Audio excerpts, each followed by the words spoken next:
कुर्बानियां किसकी है और अब मुल्क हिंदुस्तान में क्या हो रहा है।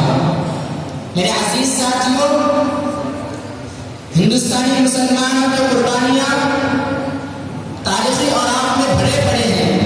हक़ाइक़ को सामने रखकर अगर देखा जाए तो मुस्लिम वो कौम है जिसने हर मोड़ पर हिंदुस्तान के बुझते चिराग को रोशन किया और इसकी डूबती कश्ती को साहिल तक पहुंचाया। फैलती तूफानी मौजों और नफरतों तआस्सुब को उबलते शरारों को ठंडा किया और पूरी दुनिया में इसका नाम रोशन करने के लिए अहम किरदार अदा किया है और इस हिंदुस्तान को अंग्रेजों की गुलामी की जंजीर से आजाद कराने के लिए अपनी जानों को कुर्बान किया है।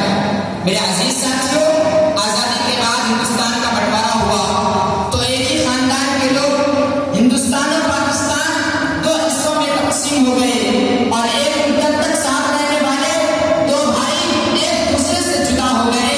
लेकिन कल जब पाकिस्तान हिंदुस्तान पर हमलावर होता है तो वो हिंदुस्तानी मुसलमान जो अपने अजीजों की याद में तड़पते थे, मौका पाके वो आज अपने भाइयों के साथ मिलकर हुकूमत हिंद की ईंट से ईंट बजाते थे। लेकिन उन्होंने अपने खूनी रिश्तों को फरामोश करके बेखतर मैदान जंग में कूद पड़े और सरहद पर कुर्बान होकर हिंदुस्तान की आबरू को पामाल होने से बचा लिया। मेरे अजीज साथियों, आप जरा आजादी की तारीख उठाकर देखो कि मुसलमानों के 70 साल वाक़यात इतने हैरत अंगेज और दर्दनाक हैं कि उन्हें अपनी ज़बान पर लाते हुए खून के आंसू टपक पड़ते हैं। मिल्लत के पासबानों, आप जरा आजादी की तारीख उठाकर देखो तो कहीं आपको सैयद इस्माइल शहीद बरेलवी तूफान की तरह कड़कते और किसी मुआद पर शहीद बरेलवी आग की तरह कड़कते और गरजते दिखाई देंगे तो कहीं आपके इरादतमंदाने बासबा हजरत नामोतवी वो हजरत नमतोई की सरकर्दगियां मिलेंगी तो किसी मुआद पर उबैदुल्लाह सिंधी शमशीर फुरवान की तरह काटते नजर आएंगे तो कहीं हजरत मौलाना अबुल कलाम आजाद और हजरत मौलाना हुसैन अहमद मदनी रहमतुल्लाह अलैह की जोश ईमानी अज़्म आहनी के मुजाहिरे पाओगे। मेरे अजीज साथियों, इन सब के बावजूद मुसलमानों को क्या मिला?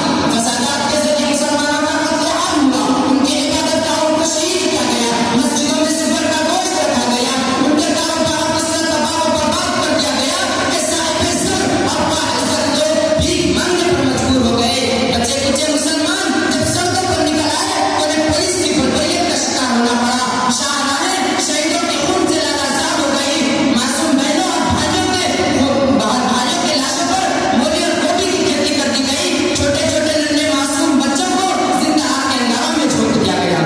किसी शायर ने क्या खूब कहा है, मासूम तड़पते हुए बच्चों की वो आहें, मासूम तड़पते हुए बच्चों की वो आहें, बरसाती हुई होती दिलदोर से कराहें, रह रहकर फलक की तरफ उठती थी निगाहें, हर अहले वतन ढूंढता फिरता था पनाहें।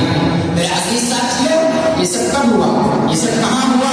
ये सब सैफुल हुक्मरानों की क़यादत में हुआ। सुप्रीम कोर्ट और हाई कोर्ट की आंखों के सामने हुआ। उनमें पुलिस और सिक्योरिटी फोर्स के जवान भी शामिल थे। हज़रात, आजाद कौमों की अपने वतन में इज्जत होती है, क्या मुसलमानों की भी कोई इज्जत होती है? गद्दार, वतन फरोश, दहशतगर्द, बुनियाद परस्त, फिरका परस्त और जिंदगी जिंदगी में हुक्मरान साबित करने वाला वो कौन सा लक़ब है जिससे मुसलमानों को नवाजा ना गया हो? लेकिन इन सब के बावजूद मुसलमान हर जुल्म और ज़्यादती को बर्दाश्त करता रहा, मगर अपने किरदार अमल से हिंदुस्तान के दामन को दागदार होने नहीं दिया। ए देश के मतदारों, कान खोल कर सुन लो कि इस हिंदुस्तान के वक़ार को मुसलमानों ने तकरीबन 1000 साल तक कायम रखा है। इसकी अजमत में 4 चांद लगाए हैं। आज जमुना में इतना पानी नहीं बहता जितना खून हमने इस धरती के लिए बहाया है। अरे मैसूर की धरती, बालाकोट की पहाड़ी, शामली के मैदान, पटना वो बक्सर की सरजमीन से जाकर पूछो तो सही कि हमने आजाद ये वतन के खातिर क्या कुछ नहीं किया है। इसके लिए तो अपनी जान को कुर्बानी किया था। बेहद कुर्बानी के जरिए हमने इसको परमान चढ़ाया था। लेकिन आज इसी हिंदुस्तान में इन्हीं मुसलमानों का जीना बदल किया जा रहा है।